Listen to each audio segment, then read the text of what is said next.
এখনই কিছু মাসালা।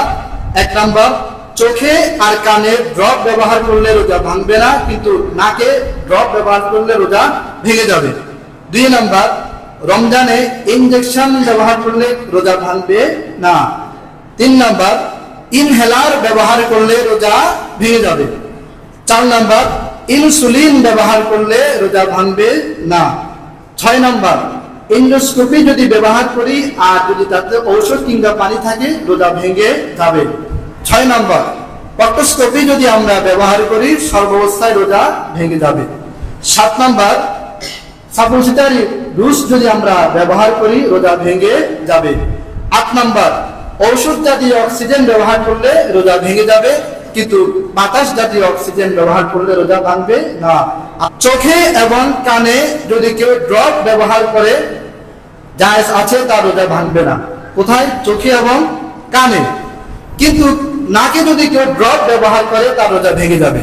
তার রোজা কি ভেঙে যাবে? হাদিসের মধ্যে আসছে, আল্লাহ রাসূল বলেছেন, নাক এটা দিয়ে পানি দিলে ভেতরে যায় এবং আমাদের মস্তিষ্ক আঘাত করে পানি।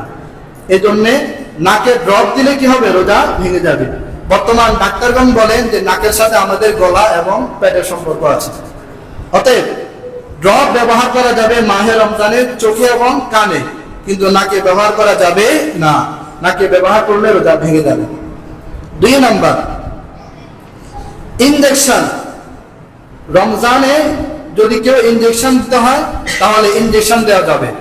কেউ যদি ইনজেকশন পুশিং করে, ইনজেকশন পুশ করা যাবে, এতে কি হবে না? রোজা ভাঙবে না। তবে শর্ত হলো ওই ইনজেকশন আপনার শক্তিবর্ধক না হতে হবে, শক্তিবর্ধক না হতে হবে। এমন ইনজেকশন দিলেন যেটার মাধ্যমে আপনার দুর্বলতা কাটবে, তাহলে এটা আপনার রোজা ভাঙবে না, তবে অনুচিত কাজ হবে, নাজায়েজ কাজ হবে। সর্বোপরি কথা হচ্ছে, রমজানে যদি কেউ ইনজেকশন নেয়, যেই ধরনের ইনজেকশন নেক না কেন, তার রোজা ভাঙবে না। তবে শক্তিবর্ধক ইনজেকশন নিলে কি হবে? এটা অনুচিত নাজায়েজ কাজ হবে, তবে রোজা ভাঙবে না। কয় নম্বর গেল? 2 নাম্বার। 3 নাম্বার, ভ্যাকসিন, টিকা ইত্যাদি যদি আমরা কেউ রমজানে নিতে পারবো, এতে কি হবে না? রোজা ভাঙবে না। 4 নাম্বার, ইনহেলার। ওই যে হার্টের রোগী যারা, তারা যেটা ব্যবহার করে ইনহেলার, এই ইনহেলার যদি কেউ রমজানে ব্যবহার করে তাহলে তার রোজা ভেঙে যাবে। ইনহেলার কোথায় ব্যবহার করে? নাকে না?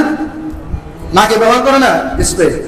অতএব ইনহেলার যদি কেউ কোনো হার্টের রোগী রমজানে ব্যবহার করে তার রোজা ভেঙে যাবে। অতএব রমজানে দিনের বেলায় ইনহেলার হার্টের রোগীরা ব্যবহার করতে পারবে না, রোজা ভেঙে যাবে। কয় নাম্বার গেল? 1 2 3। 3 নাম্বার। 4 number, insulin. যারা ডায়াবেটিসের রোগী তারা ব্যবহার করে। ইনসুলিন যদি কেউ রমজানে ব্যবহার করে তার রোজা ভাঙবে না।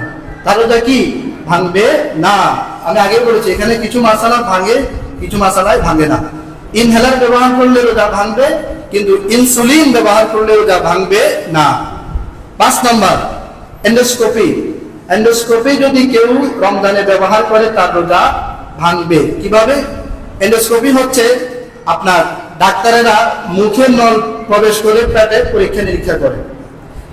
তো যখন ডাক্তারেরা পরীক্ষা নিরীক্ষা করে, ওই পাইপের মধ্যে তারা কিছু পানি দেয়, অনেক সময় ঔষধ তারা ব্যবহার করে। এর কারণেই যদি এন্ডোস্কোপি যদি ব্যবহার করে তার রোজা ভেঙে যাবে। হ্যাঁ, যদি ডাক্তার এই নলের মধ্যে, ওই এন্ডোস্কোপির মধ্যে যদি কোনো ঔষধ কিংবা পানি না ছিটিয়ে দেয়, এমনিতেই লাগিয়ে রেখেছে, তাতে সমস্যা নেই। কিন্তু যদি এন্ডোস্কোপিতে ডাক্তার যদি ঔষধ পানি ব্যবহার করে তার রোজা ভেঙে যাবে। কয় নাম্বার গেল? 5 নাম্বার। 6 number, proctoscopy. প্রক্টোস্কোপি হচ্ছে আপনার পাইলস, ফিস্টুলা, এই ধরনের রোগ, এগুলি আপনার ডাক্তাররা চেক করার জন্য মলদ্বারে একটা বিশেষ পদ্ধতির মাধ্যমে তারা পরীক্ষা নিরীক্ষা করে, এটাকে বলা হয় প্রক্টোস্কোপি। এই প্রক্টোস্কোপি যদি কেউ রমজানে নেয় তাহলে তার রোজা ভেঙে যাবে। তার রোজা কি ভেঙে যাবে, তার রোজা থাকবে না। অতএব এন্ডোস্কোপি যদি ব্যবহার করি আর ওটার মধ্যে যদি ওষুধ পানি দেয়, রোজা ভেঙে যাবে, এছাড়া ভাঙবে না। আর প্রক্টোস্কোপি যে কোনো মূল্যেই রোজা ভেঙে যাবে, তার রোজা থাকবে না। 7 নম্বর, সাপোজিটরি জুস। অসুস্থ হয় না রমজানে, জ্বর হয়, সাপোজিটরি ব্যবহার করি, আমরা জুস ব্যবহার করি, মনে রাখবো রমজানে যদি জুস কেউ ব্যবহার করে তার রোজা ভেঙে যাবে। অতএব রমজানে জুস ব্যবহার করা যাবে না, কোনোভাবে জুস ব্যবহার করা যাবে না। 7 নম্বর, অক্সিজেন ব্যবহার করে অনেকে, অক্সিজেন, ওটা যদি আপনার ঔষধ দিয়ে অক্সিজেন হয় তাহলে তার রোজা ভেঙে যাবে। আর যদি বাতাসের অক্সিজেন হয় রোজা ভাঙবে না, এটা আমরা সবাই খেয়াল রাখবো। এরপরে 8 নম্বর, রমজানে আমরা রক্ত নিই, রক্ত দিই, এমন হয় না? ওই যে কি বলে ব্লাড গ্রুপ, আমরা রক্ত নিই, রক্ত দিই। রক্ত নিলেও রোজা ভাঙবে না, রক্ত দিলেও কি রোজা ভাঙবে না। মুহতারাম হাজিরিন, আমরা 6 নম্বরে আলোচনা করলাম